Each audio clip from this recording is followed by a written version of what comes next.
With everything that's going on in the world today, you might be finding it difficult to stay focused and productive in your work. I know I have. In this video, we're going to share 9 tools and techniques for getting things done and finding more focus so you can make progress in your work or creative projects. Let's get into it. Hello creators, I'm Ben Tolson from Podia, where we empower creators like you to make a living doing what you love. There are lots and lots of productivity tools out there, and while we're not trying to pass the ones in this video off as the best of all of them, these are tools and techniques that have worked well for us, and maybe they can work for you. Tools and techniques for productivity are only as effective as the amount of effort you put into implementing them. So my biggest encouragement for you as you listen to this is you have a plan for actually putting some of these tips into practice. That said, in no particular order, here are our 9 favorite tools and techniques for staying focused and productive. Number 1, music. Not all creative tasks can be done while listening to music, like editing video, for example. But for the ones you can do with music playing in the background, it can bring a huge increase to your level of focus. When I write the first draft of scripts for these videos, I listen to a playlist of instrumental music through my headphones. This helps me tune out the editor in my head and all of the other stuff going on outside of my office. I have another playlist for when I'm doing housework, and one for when I'm running, and one for working on outdoor projects. To use this method, I recommend first figuring out which kind of music works best for the type of work you're doing. For example, it's almost impossible for me to concentrate on writing if the music I'm listening to has any words or lyrics, but even an instrumental version of well-known songs can be distracting, so I tend to look for artists and albums that feature original electronic instrumental music. When I'm doing housework, on the other hand, I like listening to songs that are familiar and fun that I can sing along with. Once you've found a genre of music that works for your specific activity, use whatever music streaming service you subscribe to and build a playlist of at least 20 or 30 songs. This way, if you set your playlist to shuffle, you'll have enough variety that you don't end up hearing the same songs repeated in the same session. Unless that helps you, in which case, do that. Number 2, Noisli. Noisli.com is a site and mobile app that has a variety of background noises, including everything from rain, thunderstorms, train sounds, coffee shop ambience, and more. There are other noise generators out there, but this is my go-to.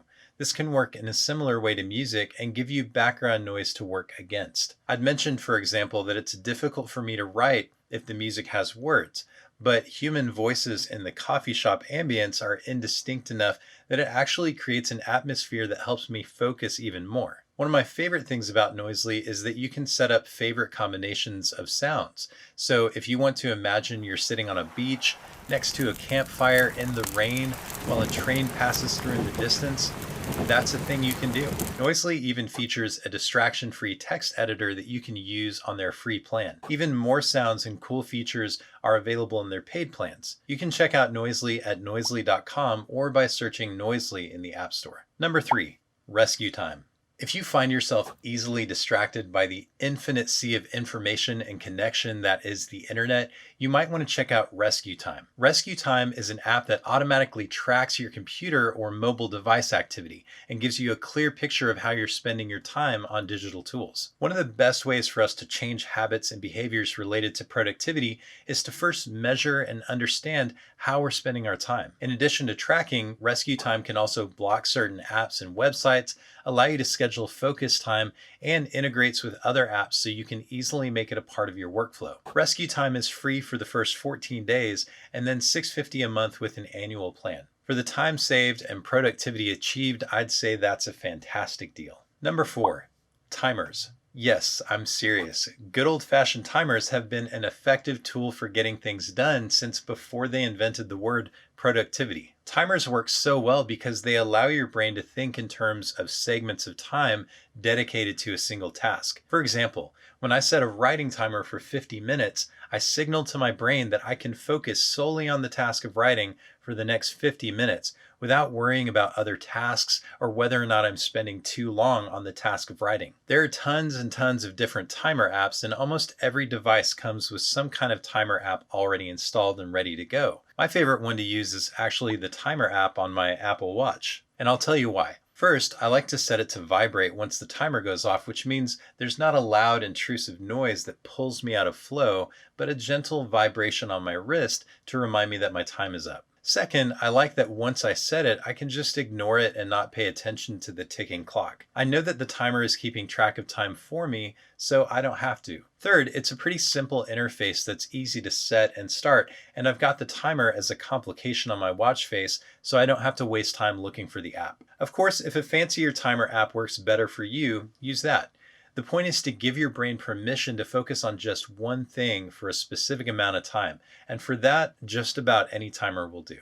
Number 5, task lists. Again, there are tons of different apps and methods that allow you to keep track of tasks, and I've used a lot of them. You've probably heard of Asana, Trello, or Basecamp on the digital side, especially if you worked as a part of a creative team. Many people also keep physical task lists using everything from post-it notes or index cards to the more complex bullet journal system. There's no one right way to keep a task list, but if you don't already do so, it's worth building the practice into your daily work. Our brains are amazing, but it can be really difficult and stressful to keep a list in your head of all the things you need to get done in a given day. I actually prefer a hybrid of both digital and physical task management tools for my personal tasks. I use Google Tasks, which is free to use with any Google account, along with a bullet journal system in my Everything notebook. The digital tool allows me to unload and categorize all daily and future tasks, while the physical journal allows me to focus on what I'm trying to accomplish on a given day.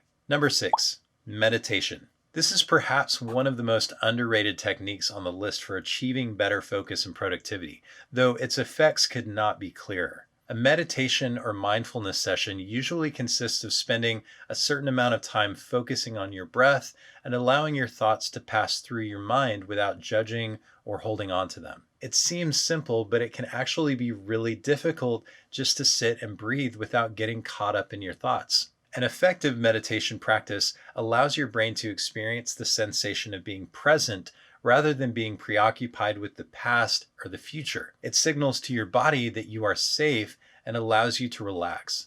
The combination of feeling present and safe increases your ability to focus on the task at hand while tuning out other thoughts and sensations.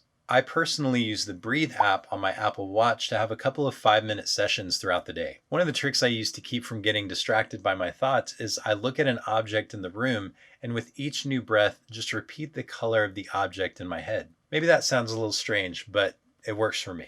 Number 7, social media lockout. I mentioned earlier that RescueTime can block certain apps or websites, and there are certainly other apps that can do the same thing, but you can always just disable those, right? What if you're so dependent on social media that not even app blockers work for you? You might need a more extreme solution. In James Clear's book, Atomic Habits, he talks about a method he uses to avoid social media distractions. He actually has his assistant reset all of his passwords and withhold them until he's ready to access those accounts again. Turns out, literally locking yourself out of your social media apps can be pretty effective. This may seem like an extreme measure, but if you're someone who has a really difficult time ignoring social media throughout the day, it may be worthwhile finding someone you trust to temporarily lock you out of your social media accounts, especially during times you need to stay focused and productive. Number 8, coffee nap.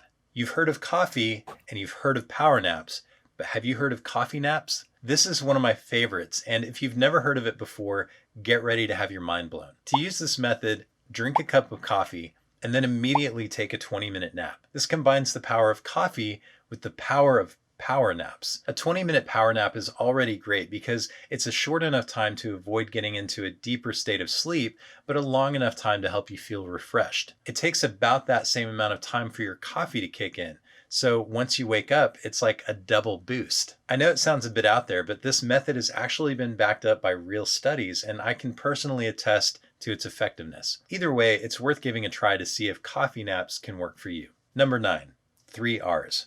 Relax, research, reach out. If all else fails and you find yourself struggling to stay focused, it usually comes down to something that can be fixed by remembering the 3 R's. Relax, research, reach out. Maybe you're feeling stressed about something and the tension in your body is making it hard to concentrate on your work. Find ways to relax. Do a meditation session. Go for a walk. Take a quick nap. Have a political argument with your uncle on Facebook. Okay, definitely not that last one. Maybe you feel stuck on a part of your work process and you can't figure out the next step or don't have the information you need to move forward. Either take some time or schedule some time when you can research to find the answers that you need in order to continue or come back to that task. Maybe there's an unresolved issue that you haven't worked out with a family member or coworker. If it's a big issue, it may take time to work through, but even small miscommunications or misunderstandings can create a drag on our productivity. Reach out to that person and get clarification. Share how you're feeling and try to work through the issues. Most of the time, it's easier to get on the same page than you originally thought, and then you can get back to your work freed from your burden. Reaching out can also mean asking for help, or at the very least, asking for a listening ear. Everyone needs help from time to time, and we end up doing our best work when we feel supported and heard. So that's it. Those are our 9 favorite tools and techniques for staying focused and productive. I hope there are at least a few you're able to try out for yourself and find success. If there are any tools or techniques you swear by, we want to hear them. Share them in the comments below. If you found this video helpful and you want more content like this, click the subscribe button and hit the notification bell so you'll be sure not to miss any future videos. Thanks for watching, and I'll see you next time.